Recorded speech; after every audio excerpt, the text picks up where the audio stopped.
What's up, you guys? Chris here, back with another video. Last week we did an unboxing for the Armor Rogue EX Premium Collection box, which was pretty cool. It came with a bunch of sick promos and some extra goodies in there. If you want to check it out, I'll leave a link above to that video. But for this week, Niantic was kind enough to gift me passes for the Pokemon Go Fest 2024 event here in New York City. And I just wanted to share with you my experience, the cool attractions they had set up, the types of raids they had, and much more. Even tell you guys a little bit about a scare we had due to the heat. But before we get into that, just thank you once again to Niantic for the passes. It is a dream come true to be able to go to a Pokemon event as a content creator, and I can't thank the team enough. So like I mentioned, I was gifted these passes and they were good for all 3 days from Friday the 5th to Sunday the 7th, as well as all the play sessions where they had, which there were 2 of each day. Now, I had a few plans for that weekend, so I only was able to attend on Saturday, which was so much fun. Basically, I woke up around 6:30, 7 a.m. to get ready to drive down into the city and arrive at Randall's Island where the event took place at 9 a.m. Once parked in the city, we took a long walk over to the bridge and to the other side of the island where the festivities were taking place. Once we arrived, we met up with a content creator friend of mine, Bean Duck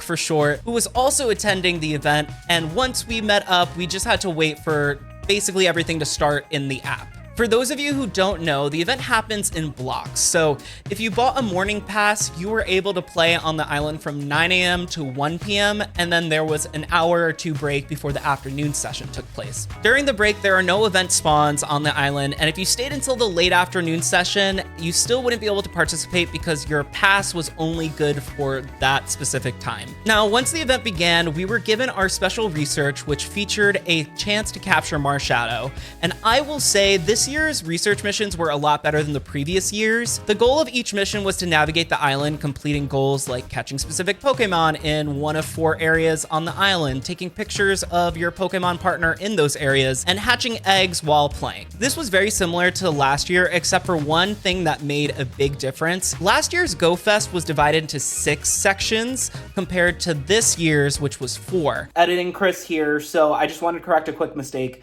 I talk about how there were 6 areas on the island last year. That is incorrect. I double checked. There were only 4 last year as well. The reason why I think it was a little bit more manageable though was because the amount of parts of each research mission was actually less this year on the island than it was compared to last year. And I think it was just a lot more manageable tasks that were available to us this year. I think this was very smart and improved the experience. And in the previous year, we felt rushed and consistently on the move to make sure we were able to finish our missions before the session was over. With the 4 sections this year, it definitely felt more fun and laid back while participating. So like I said, the island was split up into the 4 sections known as the Brilliant Skies, which was signified by a giant rainbow in the field, the Ghastly Woods, which had an area decorated with cobwebs and fog, the Poolside Cabana, which was probably my favorite. They had a cute fake pool with decorations, floaties, fans that misted water at you, and you were able to take photos by the pool with your friends. And then finally was the Rugged Quarry, which had this giant dome that you were able to go into and see some really cool rock formations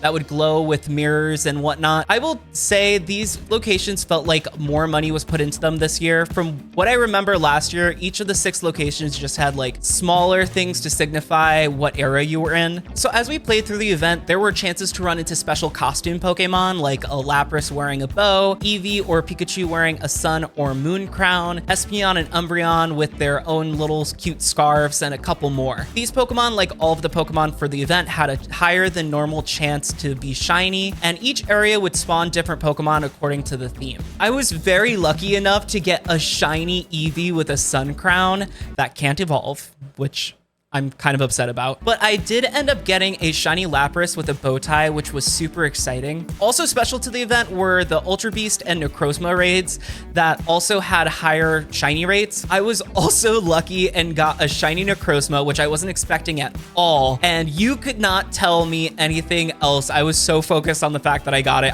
My mind was blown. Other than those special shiny Pokemon though, I only caught a shiny Finneon, Golett, and Rufflet, which is much less than the amount of shiny Pokemon I caught from the year prior, which was somewhere around like 30. I kind of attribute that to the fact that we weren't catching as many Pokemon like crazy to accomplish the longer missions of last year, but it also could have been a number of other factors as well. We spent a lot of time just enjoying the environment and the atmosphere, which was such a fun time. Oh, and before I move on, I forgot to mention that there was a nice little creator area that Niantic put together for us where we were allowed to go in, get some snacks, chips, refreshments like water and Red Bull. And when I went back for the second time of the day, a lovely creator named Gloria left us some baked goods that were Pokemon themed, like Marshadow Rice Krispie Treats, Gengar cookies, and more. So thank you again, Gloria. And guys, definitely go check her out on Instagram where she posts a lot of her fun Pokemon creations. It is so cool to look at her Instagram account. So we really had a blast at GoFest. We ended up hanging out past our play session to film some interviews for our short form content and met some great people. One of them being Carthu's Dojo, which was totally by chance. It took me forever to realize that it was him until he showed me his channel so I could tag him in whatever content I posted. It still took me like 5 or 10 minutes after that to realize,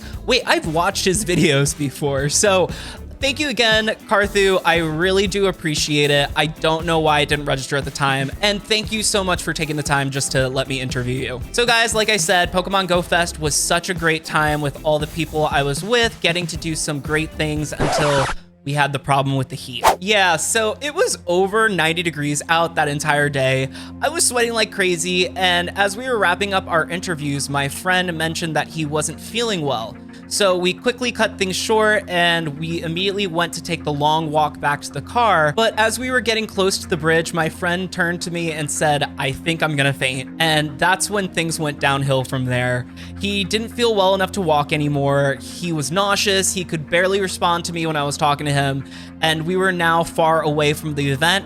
He told me he thought he needed me to get some help, and we got very lucky because as I was about to lose my mind, 2 employees were actually about to pass us in their cart. I was able to wave them down. They were able to call for emergency help. And even after a little bit of a frustrating long time it took for people to come and get us, once they were with us, they were of great help. They helped my friend up from the ground and put him in the cart in which they brought him back to the first aid tent all the way back at Pokemon Go Fest. And once he was there, they checked his vitals, let him sit in an AC tent, and gave him water, and basically just said he could stay there for as long as he needed until he was good enough for me to bring him home.